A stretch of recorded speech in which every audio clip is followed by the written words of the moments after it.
Baung. Ikan baung. Hari ni hari baung. Yeah. Mana Ji? Mana Ji? Mana Ji? Apa tu Ji? Woi, besar! Ketutu! Ketutu! Ketutu! Ketutu! Ketutu besar gila!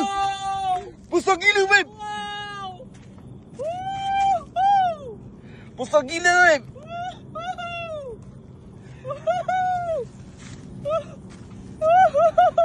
Gila, aku nak hantar restoran. Aku nak hantar restoran. Tengok tu. Tengoklah kawan-kawan. Besarnya. Alhamdulillah. Besarnya. Patut ada.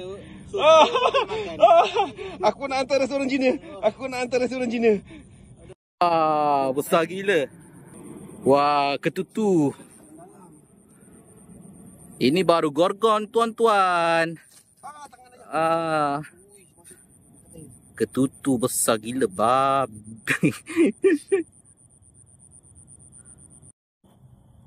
Mana ya? Last sekali.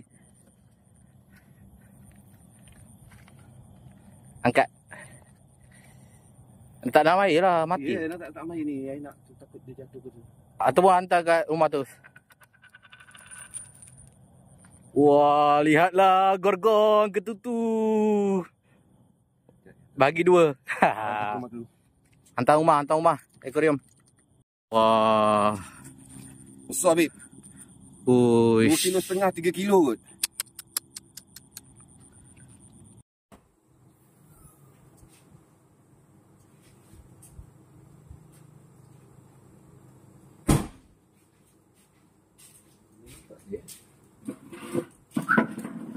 Tu, dia mula nak main bawah dah.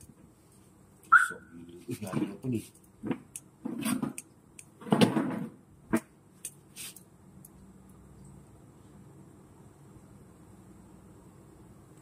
Dia telan pula tu kecil je. Tak boleh memang buka luar ni.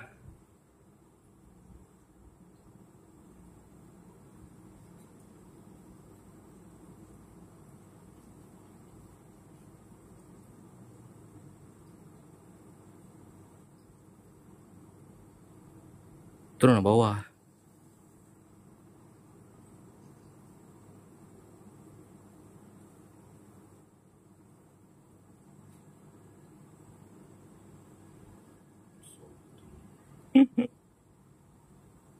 Turun bawah, berehat.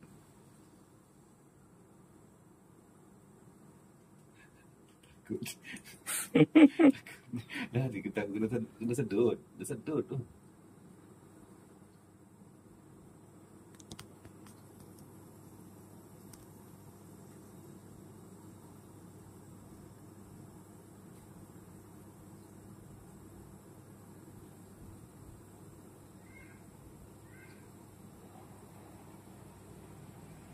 Tahu takut ikan lain.